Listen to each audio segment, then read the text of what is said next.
Hello and welcome to the channel. If you're new here, my name is Snide, and what I do on this channel is kind of hard to define, I suppose. I do a lot of sneaker content. I do a lot of markets in China.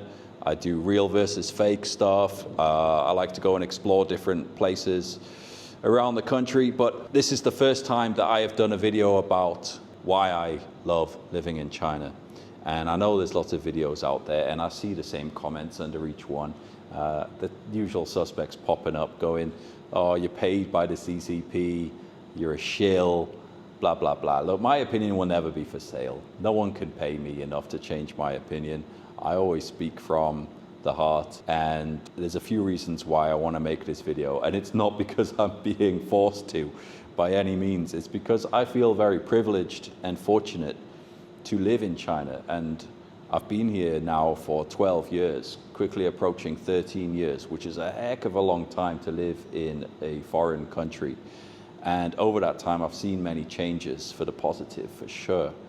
And look, I want to get those two things clear. The first one being that I'm making this video of my own volition. I just want to make it. I like making content, and people have asked me about life in China. And secondly, that I'm not here to say that it's like some kind of utopian existence and this is the perfect country. There's no such thing. There's no such thing as a perfect country. I think it's all about your mindset and how you react to living in a certain culture. And that could be your home country, it could be living abroad. Wherever you may be, it's about your mindset and the way that you look at the world, right? Now, I chose to come here. It was my decision to come to China. It was my decision to raise children here, to get married here, to stay here for as long as I have, to build my career here in China. All my choice. And I think it's very important to remember that fact. Because over the years here, my goodness me, I've met so many foreigners from all kinds of different countries who complain about the place, moan about the place. Bars. You go to a bar in China, there's always one foreigner there who just doesn't want to be in China, and I want to tell them, just go home, mate. You know what I mean? Like, you don't need to be here. Go and do something else. Go find something else. So yeah, I feel genuinely privileged to be in this country. It's a fantastic place to live. And don't worry, we're not going to sit here for the whole video. We're going to go for a walk. So come with me, and we'll get out there, and I'll share my opinions on all of the things that make China a wonderful place to live. Now, I'm well aware that Uber exists around the world. It's not novel. Having Didi Dacha isn't something that the rest of the world doesn't have. But the ease of use and the accessibility of ride-hailing here is just incredible. You get a car within 2 minutes. You can track it on the map. You can see the little car moving around. You can see when it's got stuck at a red light. You can see how long that red light's going to be on for. The same for when you're driving as well, through the maps. If you use Gaode Ditu, the app here, when you're driving about, you can see up ahead the red lights and when they're going to change, and it alleviates any sort of sense of urgency. You need to try and get through the next light before it changes, whatever.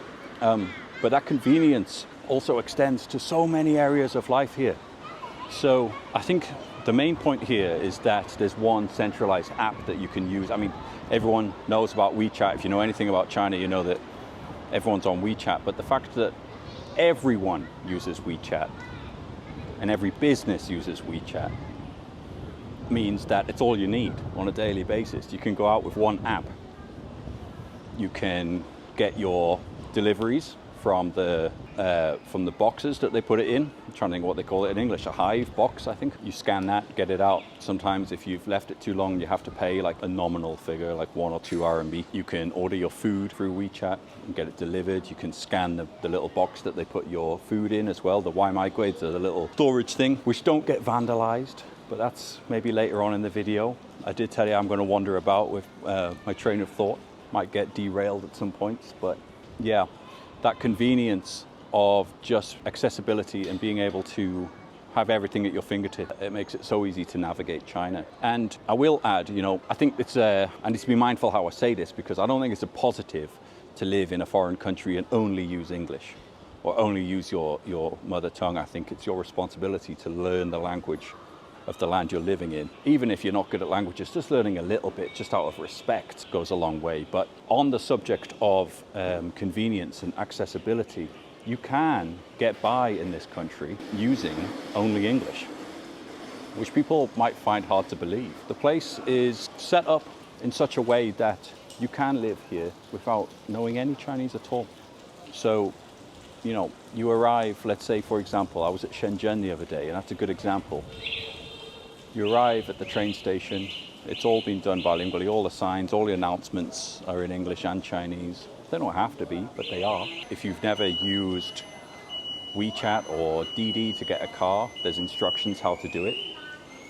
When the driver calls you to say, where are you, you can circumnavigate that scenario by scanning a QR code, and the company will send a message to the driver to say exactly which pickup point you are at, so you don't even need to interact there. But yeah, I do need to say that again. Let me reiterate, I don't think that's a positive thing for people who live here long term. You should definitely be using Chinese on a daily basis to communicate. But if you're a tourist, a visitor, how welcoming is that? I know if you arrived in London or Newcastle, Manchester, with no English, you'd struggle, man, you really would, and I've seen it firsthand. I've got many examples of that.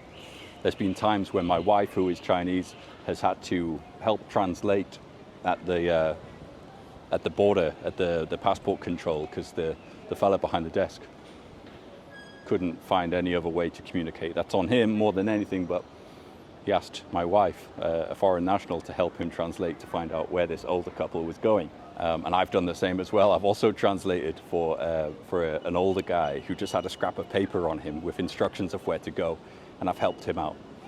And there shouldn't be that reliance on a white guy up in Newcastle to speak Chinese. I mean, we're few and far between, I'm sure. But China, it's so welcoming and so accommodating where it doesn't need to be. Yet it's set up in a way that makes it very convenient. And they're only adding things all the time. They're updating it all the time. They're adding new things, making the apps available in English as well as Chinese, making it so that foreigners can scan their passports to get the trains and things like that. More on that in a second. I was literally just chatting to an older guy there who was an old grandpa who was carrying his granddaughter, and he was asking me where I'm from, you know, the classic question that you get, you know, and he lives in my building, but we haven't bumped into one another. Such is the nature of these tall buildings, right? But he, when I told him I was from England, he goes, oh, England's good. And I go, well, I was like, just because I'm on the topic of this video, normally I wouldn't engage in this conversation. And I went, yeah, it's good, but not as good as here. For raising my children specifically, that was the topic that I used, just the elevator there, just for 2 minutes. I said, it's safer here. And he goes, yeah, of course it is. It's super safe here. And I guess that's the next topic.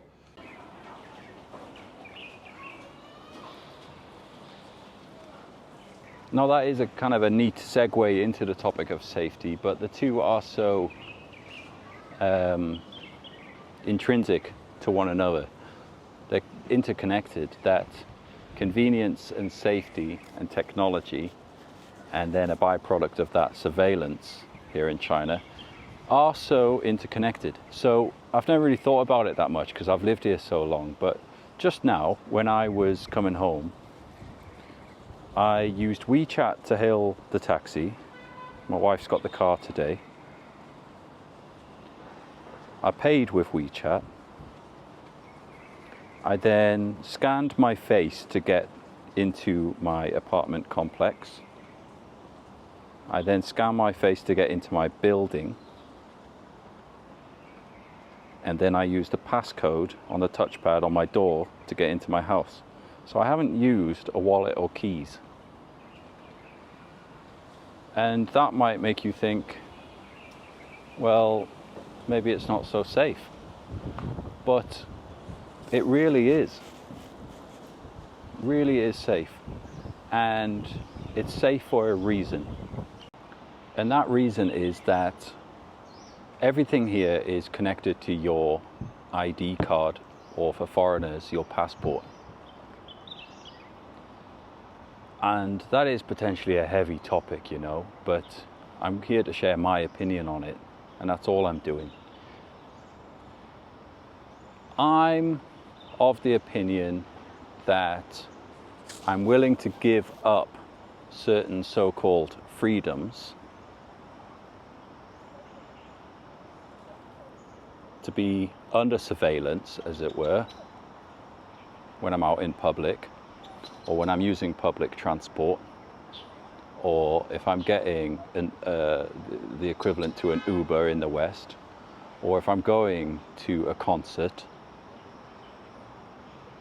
or if I'm going to a trade show. I'm willing to give up my privacy, my freedom, in the interest of my safety. And some people might say, well, oh, you've been in China too long, Snide, if you're thinking like that. They've got to you, you're brainwashed. You probably are thinking that, like, okay, they got him, he's going to give up his identity in exchange for a comfortable life in China. Well, I am saying that. In fact, that is what I'm saying. It's like, you know, when you're going through airport customs, okay? I remember once when I was flying and there was a guy in front of me who complained about it taking too long. He was kicking off to his wife. He was like, I can't believe how long this is bloody taking. And obviously I didn't say anything. I'm not going to get into an argument with someone in the line for the customs for scanning your bag. Worst place you could kick off at someone. But, you know, internally I was thinking, well, mate, I'm glad it's taken a long time. It means we're safe on that flight.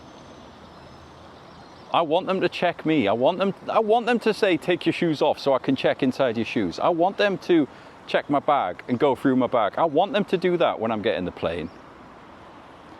There's a good example of an instance where you give up some of your anonymity and you give up your personal space, and you literally allow them to frisk you, right? To check you. You do that in the interests of safety for everybody.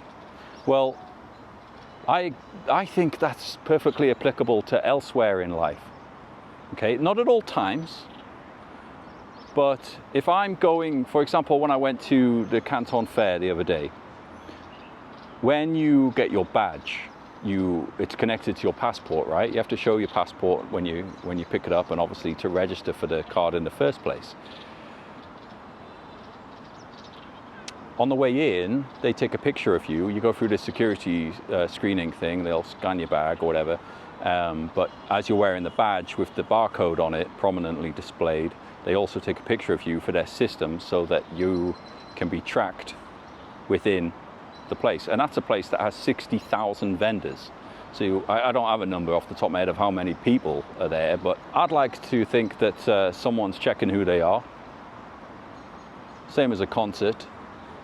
I want them to be tracking this stuff. I want us to be safe in those big crowds. I don't think you can say that you are 100% safe when you go to a concert elsewhere in the world or go to a big gathering of people. You're at risk, actually, and your kids are at risk. So there's a good example of where I waive my right. And then when it comes to freedom, or the lack thereof, a common argument is that you don't have freedom in China. Well, my response would be, freedom to do what? I haven't come up against any barriers here of things that I would like to do, but I can't because I'm in China. You know, I don't want to wield a weapon. I don't want anyone else to wield a weapon. Okay, maybe freedom of speech. You can't criticize the government, but I don't really need to. I don't have anything negative to say about the way I've been treated personally, and I'm only going to speak on my experiences. I can't speak on anyone else's. I can't speak on... I'm not going to be like a white knight and speak on behalf of other people. It's not my business. Sure, there's issues there with right, but I can only speak from my perspective and my opinion and not on behalf of anyone else. And I've never once come up against a barrier to freedom. I can drive my car here. I've got my driving license. I can go wherever I want in the country. I can move around freely. There's some limitations on internet, sure. But that's another one, right? That's another one. I don't think you should be allowed to say negative, horrible things online anonymously and not be held accountable for your actions. Here, I noticed something they rolled out on WeChat is when you leave a comment on an article, it says from Guangdong or from Fujian or wherever, right? It's this little reminder to everybody that they are checking your messages and looking at what you say publicly. And, you know, I'm at risk of sounding like I've gone too far on that one, that I've given up absolutely every single personal freedom. But I prefer that you don't have keyboard warriors. Am I crazy for that? I guess I should elaborate on that point slightly. I'm not trying to say that everyone should be up in your business all the time, but at the same time, social media is a choice. You don't have to go on there and say anything, right? You could just as easily opt out of social media. So if you are going to go on there and say horrible stuff, I don't think you should be able to get away with that. That's my point. I'm not trying to say that everyone should be checking up on everything, every little single thing you do, but look, the reality is that here in China, no one's doing that to me. They're not banging on my door. They're not coming in and asking loads of questions. I'm not being interrogated. I've lived here 13 years, stress-free. I think, you know, the worst thing that can happen to me here is maybe a kid points at me and goes, "Foreigner, why foreign?" Sure, on a bad day that might be annoying, right? Let's be honest. I'm not going to lie to you. You know, if I'm grumpy and I haven't had my coffee in the morning, last thing I want is to be pointed at, you know, but it's a child. And I live in a homogenous society and I opted to come here. So of course he's going to be interested when he sees a foreigner. And that's an opportunity for me to conduct myself in a positive manner and give that kid a positive impression of foreigners.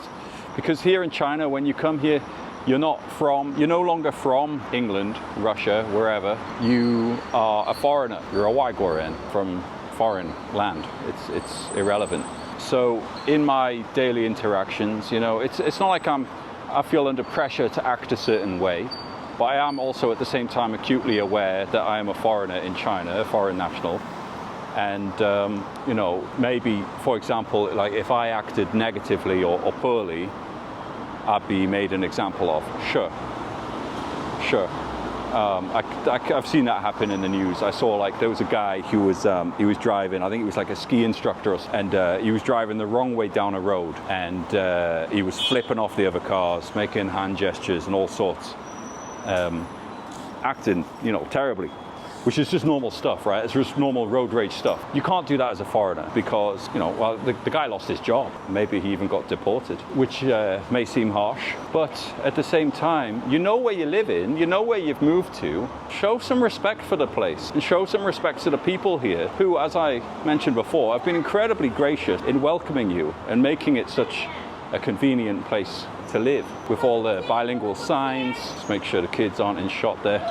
All the bilingual signs, all the people who are there to help you, all the volunteers who, usually college girls at like tourist places wearing the bright high-vis thing, making sure that if any foreigners get lost, they're looked after, you know, all of that stuff. It's an incredibly accommodating place. And I do feel privileged to be here. China's given me a lot of opportunities in my life and in my career. I've gained many things. And, you know, I've married a Chinese lady and I raise children here. I like to conduct myself in a way that makes them proud to have me as their dad, just as I would if I was back home. When children come along, things change in your life. And a lot of the things that you do and say are kind of brought to your attention. What's the phrase about that? Like how having a child is like, it's like holding a mirror up to your face. Guy loving me doing the video there. Give me a cheeky smile. Not a rude smile, just a little smile. He's like, all right, here he is making a video. Clearly a foreigner, a visitor, a tourist maybe making a video about China.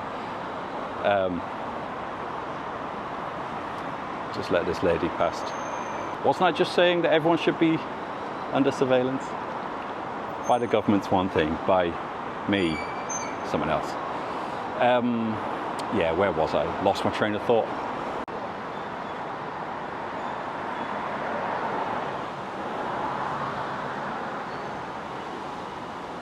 I remember where I was now. I was talking about raising a family here. I think one of the major advantages to me raising my children here in China, aside from the safety element that I've already mentioned, is the access to fantastic education. Now, my children go to an international school, And, you know, in their short few years of life, they're only 5 years old. Hello. Hi. You know, they're 5 years old, but already they've had teachers from all around the world. I think their first teacher was Nigerian. They've had Australian teachers, British teachers. In their school, they've got teachers from Pakistan, from India, from China, of course. And my children are trilingual, speak Cantonese, Mandarin, and English. I mean, what a start to life! What an advantage they have already. The language alone. I mean, speaking multiple languages. A lot of research has been done into that, in how children who are bilingual or speak more than 2 languages often have higher levels of empathy, because from a very young age they've learned to adjust not just their register and tone, but their language when speaking to different people. And then very early on they have an appreciation that each language has its own set of rules and nuances to adhere to in order to get your point across, and be respectful and be polite, and all of those things that come with different languages and cultures. So what an advantage they have already in life. Absolutely incredible. But also it's about the opportunities they have here. And you know, they're only little, but the clubs that they get to enjoy, it's the same stuff I'll be able to do back home. And I think people don't always appreciate that about China. The diversity and how in so many aspects they've managed to retain their strong national identity and Chinese culture, which is beautiful, but then have mixed that with so many international elements. So, you know, I mean, a little example of that would be that my boys, they go to skateboarding club. They've been horse riding, didn't work out, didn't like it, fair enough. I've got a rule in my house that they try everything 3 times. And if on the 4th time they really don't like it, we don't go. Hated skateboarding the first time they went. Second time, loved it. So bring on that Nike SB contract in the future for at least one of them, please. Get those free sneaks. So yeah, they go rollerblading, they go gymnastics, but they also go to art, and in the future they'll do calligraphy and pick up an additional language, I hope. Maybe Spanish or Japanese, something like that. All of these things are available here and affordable. And I guess that is a segue into the next segment about the cost of living here.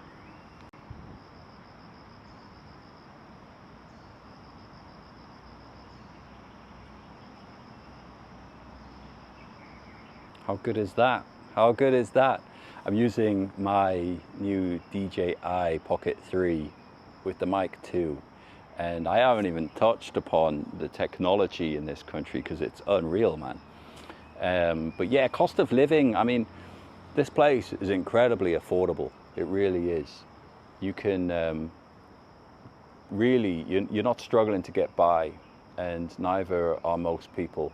And I know that's a huge, vastly sweeping statement. You know, poverty exists in every country, but when I'm back home in England and I see that just, you know, your average family is struggling to get by, and in the winter they are choosing, I'm just playing with this, how far can it go? They're choosing to heat their home or feed their family. Like, what's going on there? What is going on there? Supposedly a first world country, and China's a developing country, yet things are appropriately priced, you know. So my apartment, I'm paying like around 6,000 RMB for my apartment. I think it's 300 square meters, something like that. It's a big one. Not bad at all, you know, not bad at all. It's safe, secure, it's large, it's got 3 bedrooms. I've got access to everything just downstairs. It's super convenient. Not bad. Getting a taxi, you know, like a 10-minute ride to work is like 14 RMB. So I don't know, I can't remember the conversion rates off the top of my head. I should have done my homework before this video, but again, there was there was no plan of what I was going to talk about. I'm just going to let my mind wander and share my thoughts. So I guess about $2 for a 10-minute taxi ride. Again, haven't told you how many kilometers that is, but you know, generally. Eating out is very common. Everybody goes to the restaurant all the time, or you get food delivered, no problem.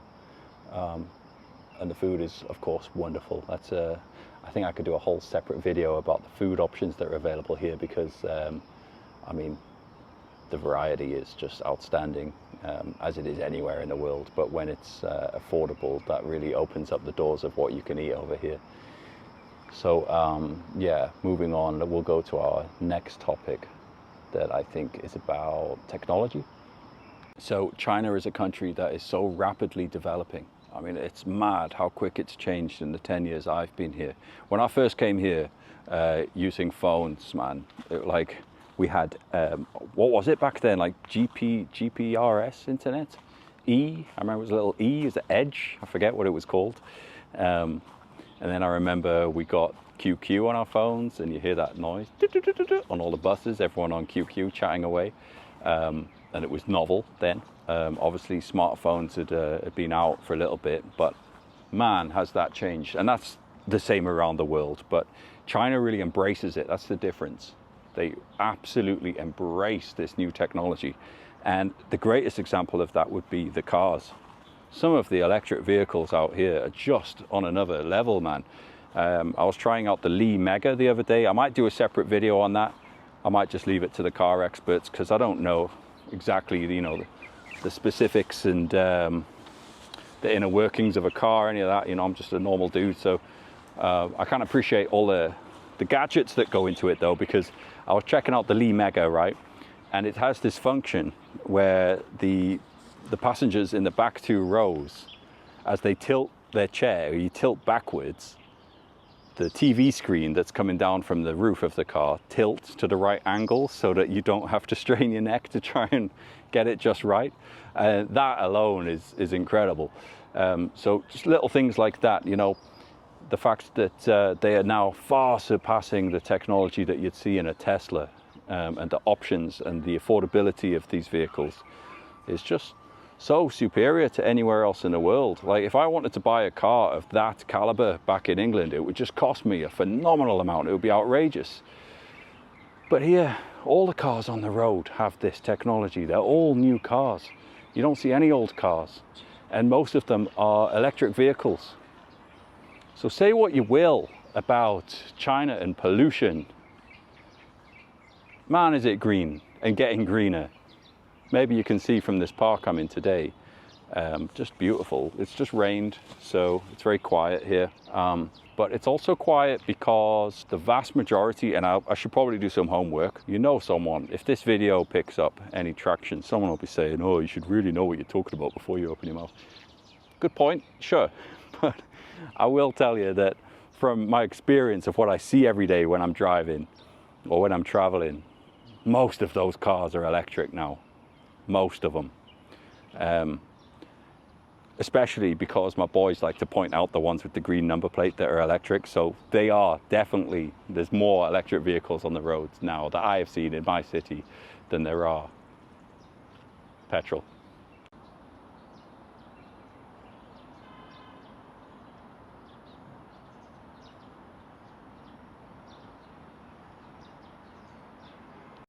Another thing that stands out to me here in China, and I did mention this briefly at some point in my long rambling video today, but it's the lack of vandalism and the amazing public amenities.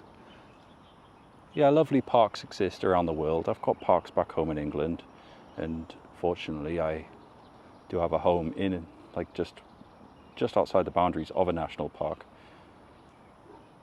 So it's not novel to me by any means, but to be inside a city, and you'll see here that there's no graffiti anywhere. They embrace technology and mix it very well with these parks. I'll try and find the footage that I took a while ago at a park somewhere in another city. I saw that they had big touch screens everywhere, and you can actually register when you come in, and you can do like a kind of like a race and then compete against other people who have been there before. And you can then scan a QR code at the end of the park to get your medal out of the machine, which I thought was pretty cool. And I just can't help but think, if you had something like that back home, it would have been destroyed, man. Someone would have smashed that glass. They'd have wrecked it. They'd have ruined it. They don't know what they got. Such a shame. Whereas here, things are respected. And also, because of the surveillance that I was talking about earlier, it dissuades people from acting in a disorderly manner like that. Because you're not going to smash something up, because you're going to get caught for it. Teenagers back home, you can get away with stuff, man. So I think that freedom that I was talking about earlier, it comes at a cost. You know, you have that freedom, sure, you can do what you want. But does that mean that people should be allowed to be lawless and destroy things? And there might be some grainy footage of them found. If they attack someone, they might be able to track them down somehow. Not always though, because the cameras, the CCTV that's up there, it's outdated, it's in disrepair, it's not in full HD 4K like you have here with face tracking. And right now, I'll tell you, I don't mind that they've been tracking me in this park. Because if anything happened to me, they'd get them within 2 minutes. Can't say the same for England.